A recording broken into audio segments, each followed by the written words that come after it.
Alors solidarité, c'est un vaste terme, hein, vous l'imaginez bien, qui recouvre au niveau du département un accompagnement tant humain que matériel, avec bien évidemment des accompagnements financiers ou des soutiens à des dispositifs existants, puisque nous considérons que chacun des membres de notre territoire peut à un moment ou à un autre avoir besoin de la solidarité collective, soit à titre personnel, soit pour un membre de sa famille.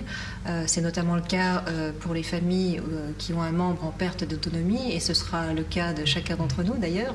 Et c'est dans ce cadre-là, effectivement, que le département a décidé de mettre en place une politique commune à destination des personnes âgées et des personnes handicapées. La Saône-et-Loire, évidemment, a pour priorité la solidarité. Ça représente 60% du budget du département.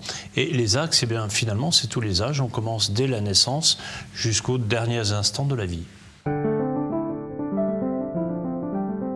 Dans cette politique des solidarités, vous consacrez une large part aux personnes handicapées et aux personnes âgées. Oui, cette part, elle est de 177 millions d'euros par an, consacrée effectivement sur ces deux axes-là, personnes âgées, personnes handicapées.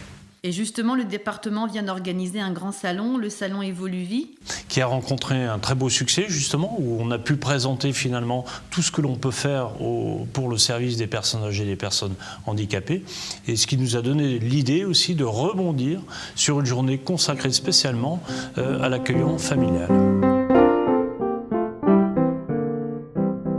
Le métier d'accueillant familial, ça peut être un homme, ça peut être une femme, ça peut être un couple qui accueille à son domicile une ou plusieurs personnes âgées ou handicapées de plus de 20 ans. Hein, et il n'y a pas forcément besoin d'avoir une expérience technique dans le domaine. Hein.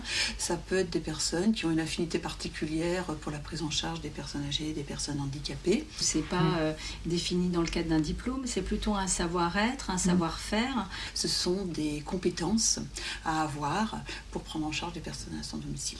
Alors l'accueil familial, c'est en fait une alternative, c'est-à-dire que l'accueil familial a vocation, entre guillemets, à se substituer un petit peu à la famille, puisque toutes les familles ne peuvent accueillir en leur sein des aînés ou des personnes handicapées à leur domicile, pour différentes raisons, soit parce qu'elles n'ont pas la possibilité de les accueillir matériellement, la configuration des lieux ne le permet pas, soit parce que elles ont, elles n'ont pas la disponibilité suffisante en termes horaires, et c'est dans ce cadre-là effectivement que l'accueil familial peut trouver sa place.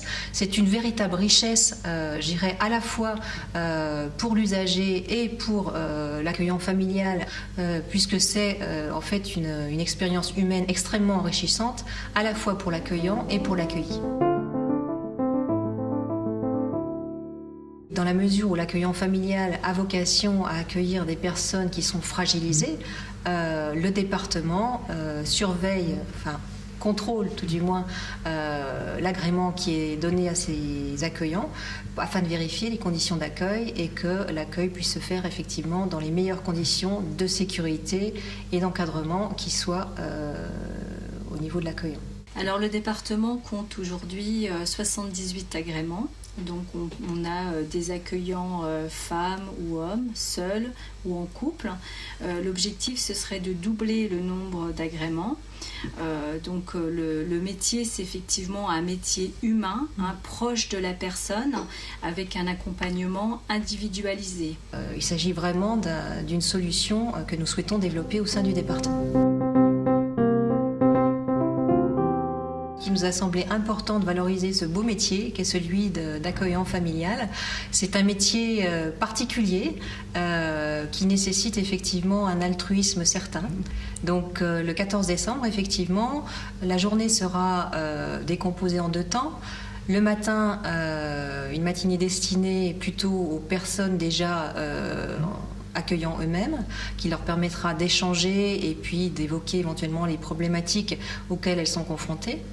Et dans un deuxième temps, l'après-midi, une après-midi consacrée au grand public, qui permettra justement de faire connaître ce métier avec des ateliers, avec des expositions, mais également, surtout, le retour d'expériences d'accueillants familiaux qui viendront présenter leur métier et expliquer en quoi consiste le métier d'accueillant familial. Nous vous attendons donc nombreux le 14 décembre à l'espace d'UM à Mâcon afin de vous présenter ce qu'est ce beau métier d'accueillant familial.